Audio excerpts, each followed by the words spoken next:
Get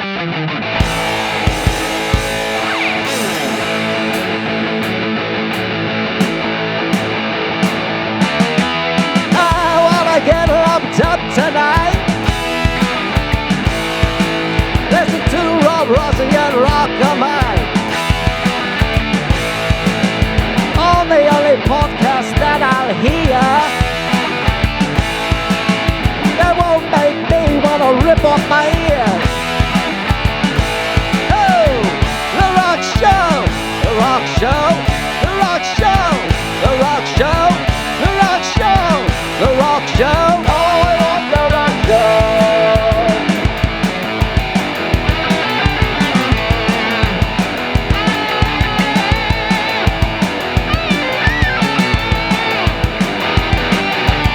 The Rock Show, the Rock Show, the Rock Show, the Rock Show, the Rock Show, the Rock Show.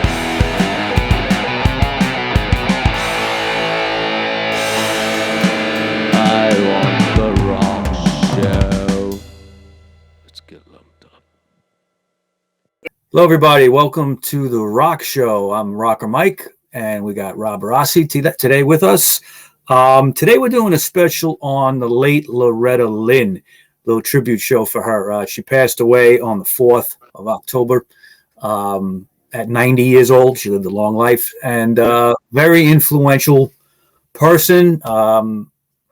You know, as far as like women in country music, she pretty much set the standard. You know what? To me, she's like pretty much, you know, you got the king of rock, the king of pop. She's like the queen of country music. I can't see anybody taking that title. No, I would definitely agree with that. I mean, you know, there's Dolly Parton, there's you know, Tanya Tucker, Tammy Wynette, that kind of stuff. But no, I mean, she came first. You know, she really set the standard for that. And she was a pioneer. It's like she went through some tough times, man. Like when you start talking about this story, but when you look at her history, you know, a 24 single, 45 million singles sold. Like this, she was a rock star, man. Grammys, Academy Awards, Award, everything. Yeah, I mean, and even putting aside the awards and if you can even do that, is the fact that she was around for 60 years. Yep. And, you know, she came at a time when country music was run by men. The songs were written by men. Even if women performed it, they very rarely wrote their own stuff. She did. Okay. For most of her career, she wrote her own music. There were times she did other people's stuff too. But she, especially in the beginning, was writing her own material, and she was drawing from everyday kind of stuff. I mean, you know, she had it was a well-known tumultuous marriage with her husband, Doolittle, okay, was his name.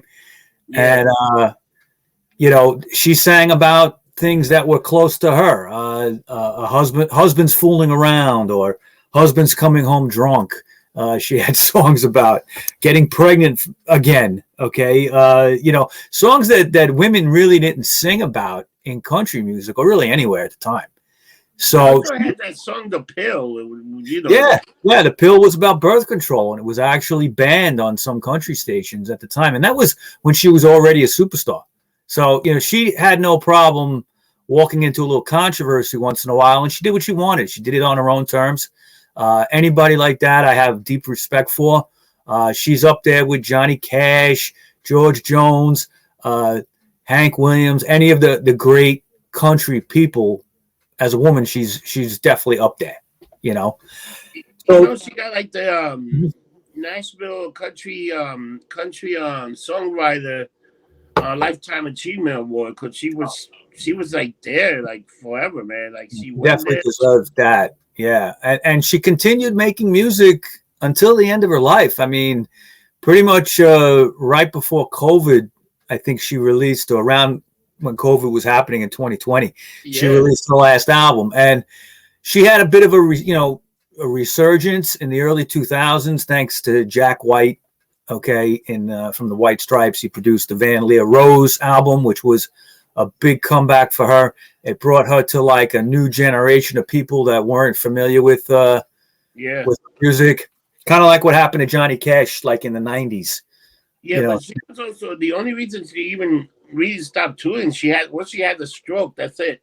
Yeah, she had a stroke in 2018, I believe, and 2017, 2018, something like that, and it ended her touring, but she still made music after that. She still recorded, so very impressive. I'm just going to go over. I got a couple pages of notes here with some high points, a lot of high points over a 6-decade career. Now, she was born Loretta Webb on April 14th, 1932. She's known for songs like "You Ain't Woman Enough to Take My Man," Yeah. "Don't Come Home A-Drinkin" with "Lovin' on Your Mind." I always love that one. "One's on the Way," "Fist City," which was a great song.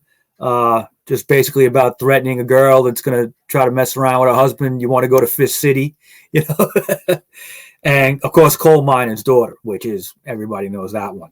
Yeah, now, that's a big hit. But she wrote so many songs. You know what's an amazing thing? She was also a songwriter. Think about it. How many people achieved that too?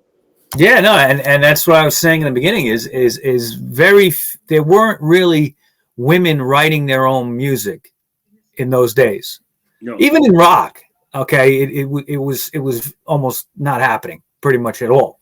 Who's a great example of that? Elvis. He sang other people's songs. He never wrote his own song. Right. Songs were written for him.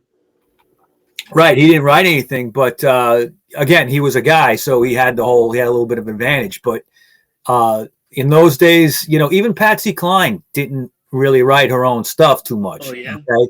Yeah. I mean, so Loretta and Patsy, could be the first queen of country. You could make that argument. But it's just so many things that Loretta did behind the scenes. She helped people. She was very, very kind to her fans. She was known for signing thousands of autographs, thousands, through her career. Now her background. Look at the accolades she has. She got so much. Mm-hmm. She got so many awards. Like if you look at her page, and you start looking at awards. She got hundreds of awards. She got Grammy. She got everything you ever wanted. Country Music Award, People's Choice Award. She was just a winner, man. Yeah. Now she was one of 8 kids. Okay, her parents had 8 children, and she was the second kid. Now, do you know who the last one was? Which one? Her name was Brenda Gale Webb. Okay, and also known better as Crystal Gale. Wow. Crystal Gale was her baby sister. Okay, and she had her own country career of her own, more like a country pop kind of career. Yeah. She was the girl with the hair down to her feet. Remember? I remember her. Yeah. Yeah. Now, growing up in Butcher Holler, Kentucky, okay, she knew about poverty, Loretta. Okay, one of 8 kids, and her father worked in the Van Leer coal mine, didn't make a lot of money. There were times they went without food, without shoes on their feet. Okay, she sang about this kind of stuff. And Coal Miner's Daughter is a good example of that. She talks about growing up, but in other songs as well, she talked about her poverty and growing up tough and things like that. It's very, I don't know. I think it was cathartic to her to write these kinds of songs to deal with this in her life, and it really, it took her a long time to get her career going. What happened was in December of 1947, she met Oliver Lynn, okay, and he was known as Doolittle, okay. He also had the nickname Mooney, and she was 15, okay, and he was in his 20s. He had been a World War II vet. He had come back to that part of the country. I don't know if he was originally from there. I'm not sure, but they would meet, they would fall in love, and he would marry her, and she was only 15. And they would move out to Washington State to start a life together. Now, music was something she enjoyed it. She didn't have a career yet. Okay. She was known to sing, but nothing professionally or even close. And she would listen to the radio, when they could, and, all that. But she started to raise children out in Washington State with Doolittle. They would end up having 6 kids altogether over time. But in 1953, she was starting to feel very depressed, very homesick for Kentucky, for her family. Her marriage with Doolittle was always tumultuous. I think it was an anniversary gift. He bought her a $17 Harmony acoustic guitar. Now, Wow. she didn't know how to play it. So she, in her spare time, she would learn, she would teach herself. And then within a couple of years, she would get a band together and eventually got the courage up to start playing like bars. They're called honky tonks. Okay. Yeah. And small music venues. By February 1960, she cut her first record called I'm a Honky Tonk Girl. And that was for Zero Records, that label. Now, even that song title, I'm a Honky Tonk Girl, what does that mean? Well, honky tonks in that time were considered like kind of, dive bars, which we're all familiar with, but more of like a place where there were loose women and things like that. So for her to say, I'm a honky tonk girl, it was kind of controversial. Okay. Yeah, very controversial. In that time, 60 years ago. Can you believe, even though her husband wasn't the best of all time, but she stuck with it? She stuck with him. Yeah. 50 years almost, dude. 50 yeah. years. I think they had this kind of relationship, and I'm sure we've known people like this that, you can hate each other as much as you love each other sometimes. And it just, I mean, they were known to smack the shit out of each other. So I think she had a quote where in all the years, I'm paraphrasing, in all the years I was married to him, he never hit me more than I couldn't hit him back. Something like that.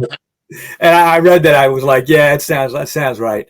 It was shown a little bit in the Coal Miner's Daughter movie, how their relationship was. I think once that she got the fame, I think that he might have had a hard time dealing with that. Like you see in the movie. I did watch the movie the other night. You see how, Tommy Lee Jones, who plays Doolittle, the relationship between Patsy Cline and Loretta, he was kind of jealous of. You could see that. Yeah. I mean, it's a movie, but for the most part, I think that's accurate. Now, in 1962, she played the Grand Ole Opry for the first time, and it was around then that she became good friends with Patsy Cline.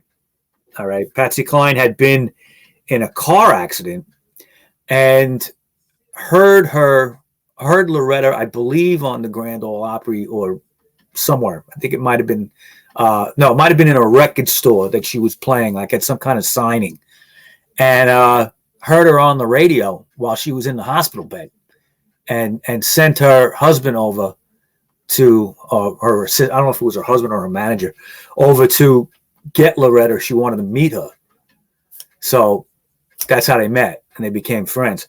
And it was a friendship that was very close. I think Loretta learned a lot of the business from Patsy Cline, how to move and shake and be a woman in this kind of world that was male dominated. And it gave her a lot of courage to continue in that business, just being friends with her. Yeah, so that's huge. Yeah. I mean, it's, definitely had an influence. Now, she would sign to Decca Records in 1962, and there was a single released called Success. And it would begin a stretch of top 10 hits that would continue straight on into the 1970s. In 66, she had the hit You Ain't Woman Enough to Take My Man. And it was the first time a song written by a female country artist got to number 1. So by 1966, she broke that glass ceiling. In 67, her album. Did that thing only go into country pop? Did it cross over? Because I couldn't see that song. Not yet. It was country. It was the country charts that she topped, but she was percolating in the top 40. Oh yeah, I figured that. That song was everywhere. From what people were saying, it was like a song just took off, and you couldn't get away from it. Even the New York market, you heard it. Yeah, it was a big hit. I don't know where it went as far as Billboard, but she was starting to make waves in the pop charts as well. So in the next year, in '67, her album "Don't Come Home A-Drinkin" with "Lovin' on Your Mind" that went to #1 in the country charts, and it was the first album by a female country artist to sell 500,000 copies. Wow. Okay, so she sold 500,000. Now in 1970, the song "Coal Miner's Daughter" was released. Yeah. Okay, and in '71, she began a professional partnership with Conway Twitty. Now, by "Coal Miner's Daughter," when that came out, that was a huge hit. That crossed over. Okay, and she would hook up with Conway Twitty for the next couple of years and have this a duo kind of relationship where they had 5 #1 hits between 1971 and '75. Including my favorite, which is Louisiana Woman, Mississippi Man. That hit #1 on the country charts in 1973. In '77, Loretta would look back to her friendship with Patsy, and she made a tribute album called "I Remember Patsy." It was a bunch of Patsy Cline songs. Did very well. It was around this time that she was known for really being cool to her fans. Okay, very, very friendly. She would sign autographs, even sometimes outside her ranch in Tennessee. All right. Now, Loretta Lynn was sometimes banned on country stations because of the songs that she wrote. Okay. Songs like The Pill, we mentioned that. One's on the Way, which is about being pregnant. Rated X, which is kind of like about double standards between men and women. And then she had what's probably the first country song that was speaking about the Vietnam War. All right. It was a song called "Dear Uncle Sam." And in that song, at the end of it, it's revealed that her husband died in the war. The person singing died in the war. They get a letter from the government at the end of this song. So it was kind of like a, controversial thing at the time that if you were writing songs against the war, it didn't always get put on the radio. Now, Wow. Yeah, in 1980, the movie "Coal Miner's Daughter" came out with Sissy Spacek and Tommy Lee Jones, and that propelled her music even higher on the chart. That was a great movie. Yeah, and Sissy got the Oscar for Best Actress for that. Yeah, she did. I remember that. Other than I'm not a huge Sissy Spacek fan. I think she's a good actress, but the two standout roles for her, for me, in my opinion, will always be Carrie and this one as Loretta Lynn. Yeah. On Carrie, it's an iconic thing, but as she really played Loretta Lynn, I felt very close to who Loretta was. And Loretta, I believe, had something to do with that movie. She was advising in some ways. Now, through the '80s, her popularity would kind of wane a bit, go in and out. But by 1993, she would be involved with an album recorded with Dolly Parton and Tammy Wynette. It was a trio, the three of them together, and it was called Honky Tonk Angels. And it peaked at #6 on the Billboard country charts and #42 on the pop charts. The album was Grammy nominated as well. Okay, didn't win, but it was nominated. I love that record. That's a country album that I always have in rotation when I feel like listening to country music. The Honky Tonk Angels album with the three of them. In '96, her husband Doolittle passed away. Okay, he was 69. And she never remarried. I think she was just totally devoted to him. And that was it. In 2004, he made a big comeback with the album Van Lear Rose. Now, the album was produced by Jack White from the White Stripes. He co-wrote a few songs with her, and he played guitar on the album. Okay, and I think he toured a little bit with her too, because she did tour behind that album. He was even backup vocalist too. Right, you know that? Right. Yeah. Well, the song "Portland, Oregon," which is a great tune. The line about slow gin fizz, and he sings like it's like a duet almost with the two of them. Now, the album won a Grammy, right? Did that album win a Grammy? Yeah, that album won a Grammy for Best Country Album of the Year. Wow, and Rolling Stone magazine said it was the second best album of the year in general. Wow. Yeah, That was so huge. that was huge. Definitely a crossover hit. Well, 2004, the White Stripes was still very popular. So putting the two together definitely got her a whole new audience that she probably never would have had.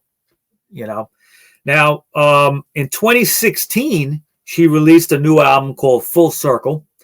And that, when it came out, it debuted at number 19 on the Billboard Hot 100. Wow. And it was her 40th album to make the top 10 on the country charts as well. Now, the album features duets with Elvis Costello and Willie Nelson as well. She would follow up Full Circle with an album called Wouldn't It Be Great? That came out in 2018. And then what would be her 50th studio record, Still Woman Enough, was released in 2021. So right up until last year, she was putting out new music. Wow. Sometimes it would be in this later stuff. Sometimes she would rework older songs that she had written, but some of them were straight up new songs as well. But it was during this time, this later comeback period, that she started to have some health problems. She had a stroke in 2017 and had to cancel her live dates. Yeah. And when she was recording the album, Wouldn't It Be Great?, she fell and broke her hip, which for anybody elderly, that's a problem. Yeah, that's almost like the beginning of the end. Yeah, when that starts to happen. But fortunately, she did pass away very peacefully in her sleep, okay, which we all hope we can go like that, at the age of 90, this week, October 4th of 2022. She'll be missed by thousands, millions, okay? Nobody can fill her shoes as far as I'm concerned. No. There's really nobody coming up that is even close to that. You know what's funny? I wonder if she was, even though she was sick, I wonder if she was still working on one more album, and if they're going to finish that up and maybe bring it out. You never know.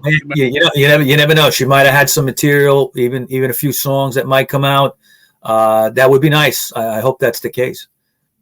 Yeah, because she's still, even though, that probably kept her going, man, just going into the studio, even though she wasn't performing live, but going to the studio. Yeah. That's like an extra expansion of your life. Oh yeah, keeps your mind busy, and she had 6 kids. Wow. With Doolittle. I believe 2 of them passed away. Okay, so she had a lot of despite all the success, which was all on her. I mean, she did all the work. She had a lot of tragedy. She had a lot of tragedy in her life as well. Wow. Yeah, but when you have all that and you live to 90. I think that you have to say you had a full life. There's not much more you could ask for that. Yeah. And she lived in Tennessee in her ranch all those years, all those decades. As soon as she had enough money to buy, I don't think she ever lived anywhere else. I think it was just that ranch.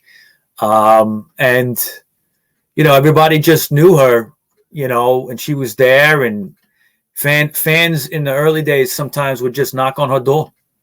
I mean, even Elvis didn't have that. You couldn't knock on the door of Graceland. You had a gate to get through first. Yeah. Okay, but Loretta Lynn was very friendly with people, with her fans, and they loved her, and very, very talented. Like I said, nobody could fill those shoes. And I have to say, the legend, to me, the queen of country music, because she's the one that was a pioneer. She did things that other women didn't do. Patsy did some stuff too, but Loretta didn't surpass any of these people. Were you at Doc's this week? I was wondering if anybody was playing shit on the jukebox. Oh yeah, they played that. They were playing it at the International too. Oh yeah. You got that one album on there. So a lot of people were playing at that. Like, I heard the Pills like 6-7 times. It was pretty.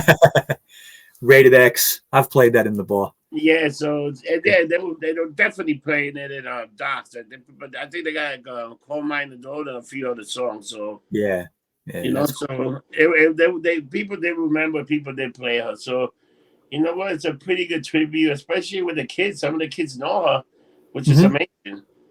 Yeah, I mean, I think a lot of that is because of what Jack White did. All right, yeah, it's definitely because she teamed up with this guy and those kids. He's like the kids love Jack White. Everything he touches is gold, It's true. He's very talented. And what I like about Jack White probably the most is his appreciation of older artists that came before. Yeah. And he has a way of either channeling their music into his music or actually working with these people, okay, sometimes. And, you know, what he did with Loretta Lynn at that point in her career, you know, he jump-started it. Absolutely jump-started definitely. it. Let me give her a boost. Definitely.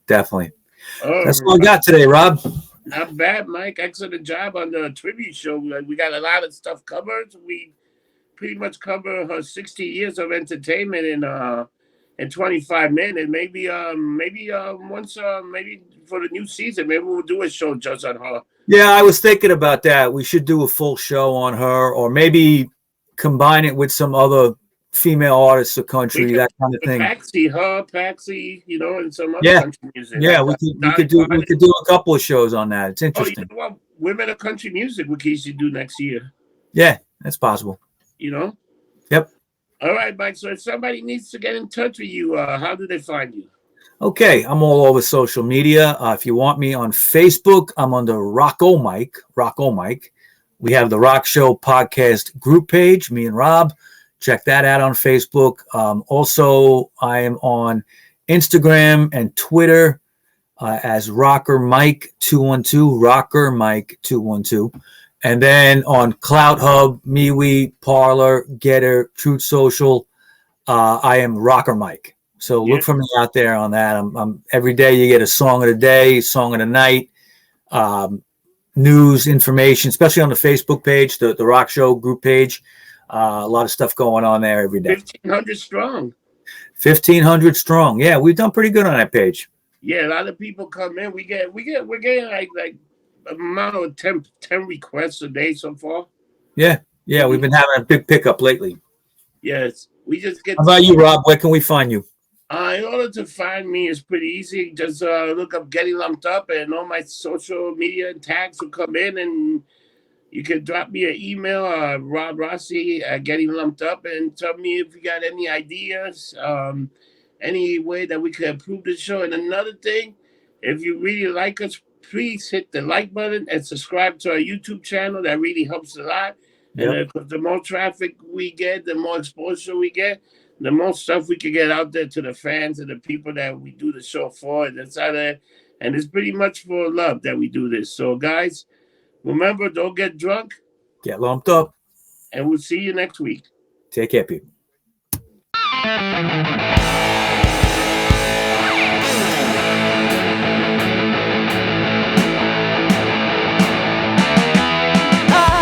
Get lumped up tonight. Listen to Rob Rossi and Rocker Mike on the only podcast that I'll hear that won't make me wanna rip off my ear.